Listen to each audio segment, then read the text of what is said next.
Mesdames et messieurs, bonsoir et merci de choisir Esaü TV pour vous informer. Voici le sommaire du journal. Le candidat Biot Tchane est actuellement en meeting politique à Porte-Novo. Quelques informations sur l'événement dans ce journal. Le 10 janvier prochain, les religions endogènes seront à l'honneur. Les préparatifs à Cotonou dans cette édition. Et c'est la reprise des cours à Esaü Bénin. Bienvenue à tous. De brève pour ouvrir ce journal. Le candidat à la présidentielle de 2016, Abdoulaye Biot Tchane, est actuellement dans la ville capitale Porte-Novo pour sa déclaration de candidature. La chanteuse Zénab Habib assurait la détente du public avant que Biot Tchane ne pénètre le stade Charles de Gaulle de Porte-Novo. Il confirme qu'il est candidat et s'insurge contre l'usage abusif des moyens de l'État pour la campagne. 7 janvier 2015, 7 janvier 2016, l'on se souvient qu'il y a un an jour pour jour que le siège de l'hebdomadaire Charlie Hebdo à Paris a été attaqué dans la matinée par 2 hommes lourdement armés. Toute l'actualité au Bénin à travers la revue de presse signée Kardé Achiro. Loin des actualités politiques de la présidentielle de 2016, la mort d'un officier des forces armées béninoises fait la une des journaux ce jour. L'informateur informe d'un drame au sein des forces armées béninoises et décrit qu'un gendarme abat un caporal devant le Kangezo. Le potentiel poursuit avec cette même information en titrant « Crime grotesque dans les rangs de la Grande Muette, un caporal froidement abattu ». Frustré, Yahi interpelle le haut commandement militaire et convoque un conseil des ministres extraordinaire. Le premier quotidien privé du Bénin, Le Matin, nomme le défunt et publie drame au Kangezo hier à Cotonou, les circonstances de la mort du caporal Mohamed Dangou. Restons avec l'administration militaire, incompatibilité de la fonction élective et nominative. Le quotidien Matin Libre s'interroge sur qui est l'actuel intendant du palais. L'informateur dans sa manchette nous ramène au présidentiel de février 2016 et cherche à savoir pourquoi Zinsou fait peur à ses challengers. Toujours avec l'informateur et au sujet de la présidentielle de 2016, Biot Tchane sera investi candidat ce jour à Porte-Novo. Et au cours d'un dîner de presse hier avec les professionnels des médias, Koupaki dégage sa responsabilité dans le dossier ICC Service. À la une du Grand Matin, discours de candidature à la présidentielle, Kennedy et le roi Béanzin, 2 modèles pour Sébastien à Javon. Concertation de la classe politique. Soglo rejette Lionel Zinsou et menace d'interpeller Ban Ki-moon. Et c'est Soleil Levant qui en parle. Et achevons cette revue avec le quotidien L'Informateur qui renseigne sur la vulgarisation de la loi sur le RAMU. Boniaï absent. La rencontre reportée s'inédit. Les responsables des packs de conducteurs de taxi-moto Zémidjan réunis au sein du mouvement des Zémidjan pour un Bénin d'espoir Mozeb ont fait une déclaration hier en présence des professionnels des médias. Le compte rendu de leur déclaration avec Abdelkader Achiro.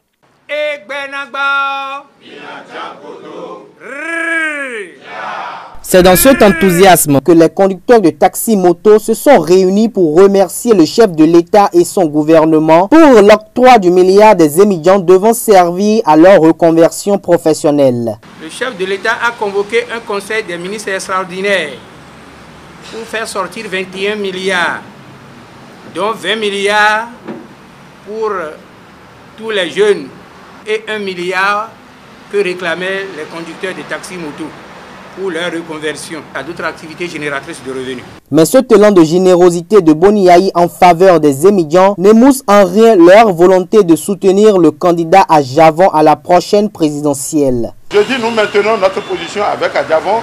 Maintenant, ce que nous sommes en train de demander, les émigrants sont là, ils sont des hommes, c'est des humains, ils sont en train de voir est-ce que ce que nous réclamons va être une réalité. Cependant, il souhaiterait la mise sur pied d'un comité national de gestion du 10 milliards impliquant les responsables des conducteurs de taxi-moto pour une gestion transparente sans ségrégation. Les cérémonies officielles de la fête du 10 janvier se feront à Savalou.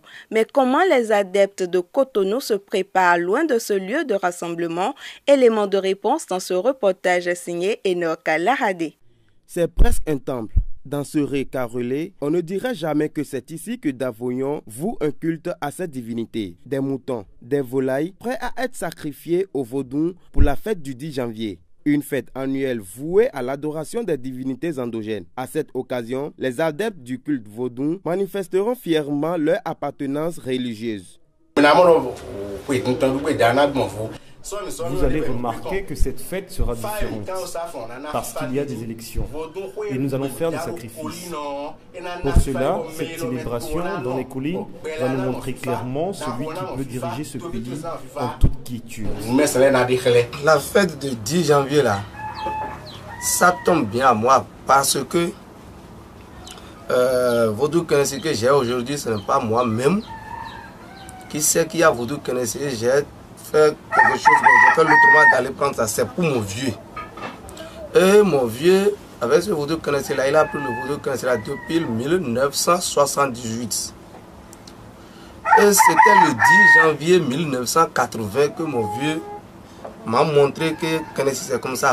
Instituée par l'ex-président Nicéphore Soglo, cette fête a pour objectif de valoriser les religions endogènes et de les placer au premier plan.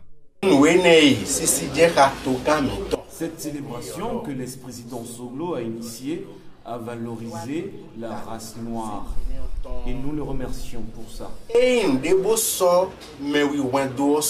Pour cette 21e édition, dont les cérémonies se déroulent à Savalou, la présence du président Boniyahi est vivement attendue par les dignitaires.